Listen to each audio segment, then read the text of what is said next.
Welcome to Aidvantage. We're here to help. Use these videos to learn how to use different features in your Aidvantage account. This short video will help you learn how to access your Aidvantage inbox to read letters and communications. It's easy to access your Aidvantage communications. We take your security seriously. That's why you need to log into your account to get your communications. Just follow these 4 steps to learn how to access your inbox.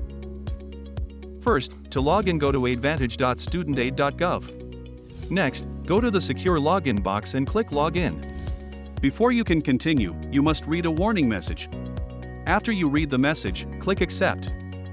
To log in, enter your user ID and password, then click Login. If you forgot your user ID or password, you can click on the Forgot User ID or Forgot Password at the bottom of the box. You can choose to sign up for email and online communications.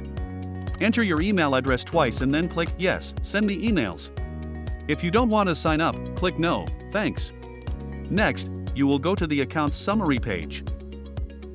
In the menu in the blue bar at the top of the page, click Inbox.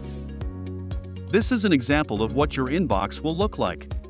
On this page, there are 2 tabs for your inboxes. One is for documents we sent you. You won't find any letters from your previous servicers here, only those sent from Aidvantage will be in this inbox. And the other is for documents you sent us. Click on the tab for the inbox you want to go to. On the Documents We Sent You tab, you can click on the PDF icon of the document you want to download and view. Your document will open in your browser to view, download, or print. That completes the steps for finding documents in your inbox. Thank you for taking the time to learn how by watching this video.